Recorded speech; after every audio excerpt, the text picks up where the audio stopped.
For years, I was known as the Dick Clark of Toastmasters, never seeming to age, while many of you are beginning to wonder if there was even life after dinner. Then a terrible thing happened. Dick Clark had a stroke. I had multiple surgeries on my shoulder. And I began to feel more like Dick Cheney than Dick Clark. To make matters worse, 1066 had a roast for me a couple of years ago to commemorate my many years in the club. I thought that was a nice gesture until our contest master said, "Karl, what's happened to you? I've seen younger faces on cash." Hello, Toastmasters. Welcome, guests. The cat was finally out of the bag.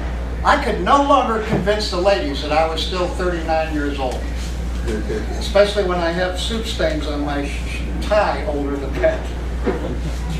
Sure, the signs that I was going downhill had been there for quite a while. After all, the average age of my longtime buddies was deceased.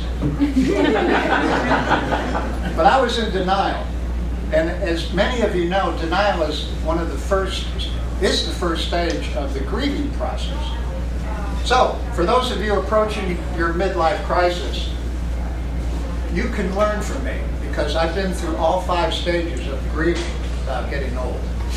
Of course, the first thing you have to do is to work through the denial process and figure out that you're not already morphing into a drooling Colonel Sanders. Now, one of the ways I did this is I went for a psychiatric help to help me work through this first stage of denial.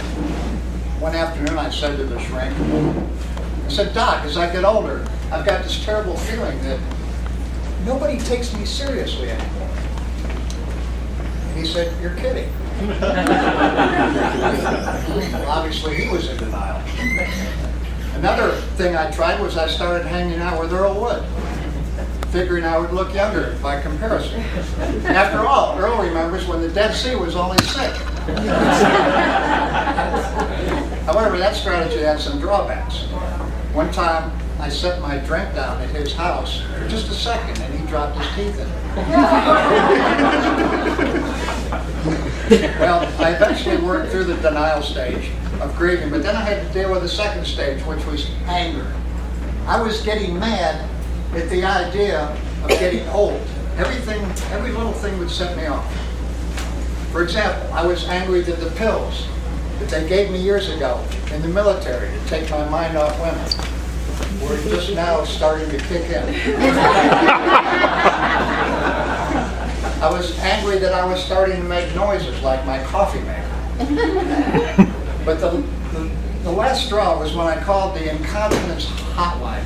And they answered and I said, "Could you hold, please?" Well, I survived stage 2 anger. But then I found myself mired in the third stage of the grieving process, which was bargaining. I was literally trying to bargain my way out of being old. My first inclination was to join Match.com, figuring if I could meet a younger woman, that would make me feel young. Well, the problem was that they matched me up with my ex-wife. Sure, she was a trophy wife from years past, but it wasn't for first place. Then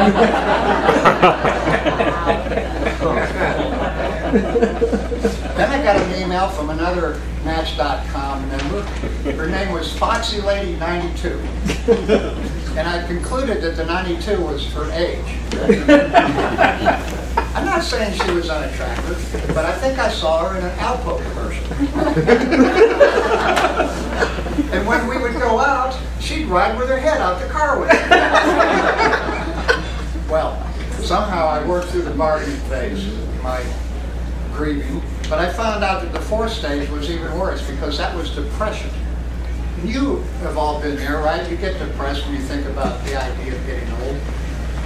And being depressed during a recession is even worse, because my favorite restaurant went out of business, the Arena Football League folded, and because of the economy, my favorite tourist resort, SeaWorld, was no longer a theme park. it had become an all-you-can-eat seafood buffet. It was depressing. And by the way, shamu tastes a lot like chicken. Yes, I was definitely depressed. Wouldn't you be? But we all have to move on when we get stuck, and so I moved on to the fifth and final stage, which was acceptance. And it was Paula who encouraged me to drop the charade that I was still 39. She said, Karl, don't try to be dashing, witty, charming, or intellectual. She said, just be yourself. So I've taken her advice to heart. For example, that long-winning shtick that I played in 2 flag football games. Yeah, those are just fantasy books.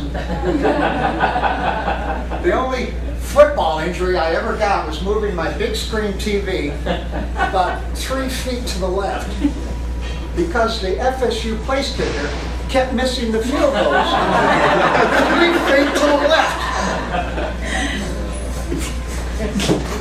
Oh boy. Yes, I'm a recovering codger now. I made it through the 5 stages of the grieving process. I've accepted that I'm not bulletproof anymore. But what about you? How are you dealing with your midlife crisis? How's your 5-step plan going? Roy Hatton once said that don't take yourself too seriously because the size of your funeral will depend largely on the rains or not. So with that being said, I have specified in my will that I want the cheapest funeral possible. Nobody's going to make a profit on my demise. I want the discount funeral special. That's where they put you in the trunk of your car and leave you in a tow-away zone. Fellow Toastmasters, you and I know we can't stay young forever, but we can be immature for the rest of our lives.